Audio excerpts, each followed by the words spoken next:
Hello SWAT sisters, Kimball here, coming to you from the frosty wilds of Colorado with a video response, because it kind of seemed like you were hoping for one, and I'm a nice guy like that, sometimes, not all the time, most of the time. Today, I'm a nice guy today. Anyway, the topic in the video I'm responding to, which you probably already know, is the TARDIS compared to the Enterprise. And I'm a big Doctor Who fan. I'm also a Star Trek fan. I have a great deal of affection for both shows, a little more for Doctor Who because I grew up with it. Anyway, in my opinion, the better ship is the TARDIS. I mean, for a whole bunch of reasons. But, it's a great ship. It's magical in its own way, being bigger on the inside than the outside. That infinite amount of space is more versatile. I mean, it can go farther and do more than a starship. I mean, it can cross the universe in minutes. It can go back to the beginning of time. It took all the way to the end. Anytime the Enterprise has done things like that, it's been a massive disaster and a edge of your seat struggle to get home. And plus, the Enterprise always seems like it's on the verge of a warp core breach, gonna blow up. TARDIS hardly ever explodes, and the one time it did, it put itself back together again.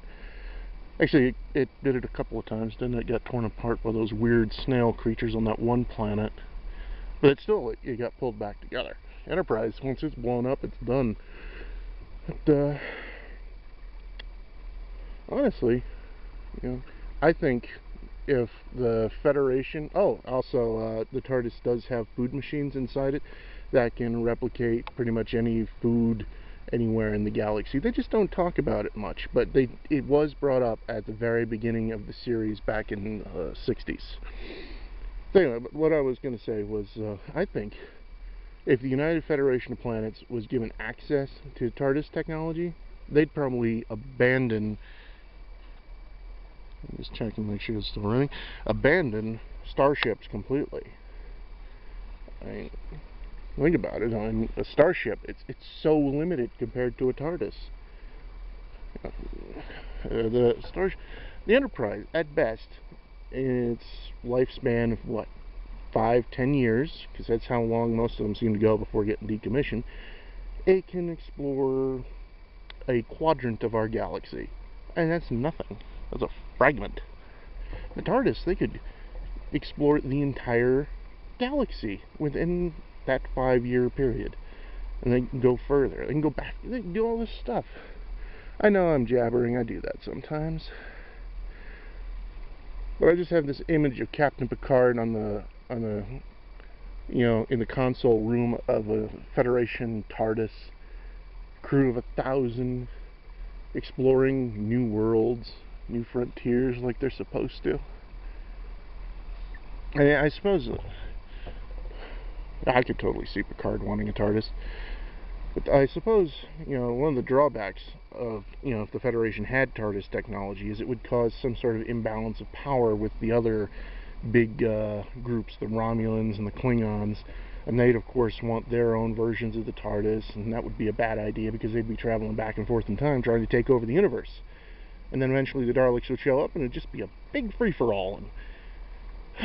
And that's why we don't give humans TARDIS technology. They would abuse it. That's why we don't give anybody TARDIS technology, except for the Time Lords. And even the Time Lords, most of the time, you can really trust them to do the right thing. Well, the right thing beyond, minding their own business, which was their policy for so long before the Time War. So anyway, given a choice, if you flat out gave me a choice of what space vehicle I would prefer to have, I would much rather have the TARDIS.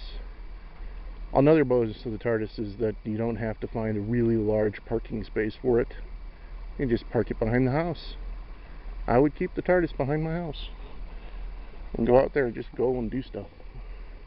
I wish I had a TARDIS. A sonic screwdriver. Little robot dog, too. Wanted that little robot dog since I was a kid.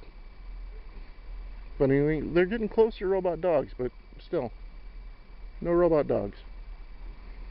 So I think my cats would be bothered by it. So that's life. Anyway, this probably went on a bit longer than I should have, but that's what I do. I'm a jabberwock. I'm a jabberwocky. No Vorpal blades, please. No Snicker snacks. I'm going a little mad. It's cold out here, and I just spent like 5 minutes dancing under a bridge for no apparent reason. So, SWAT sisters, that's what I had to say. Thank you for time. My name is Kimball. I was here. And that sounds so much more dramatic than it actually is. Later.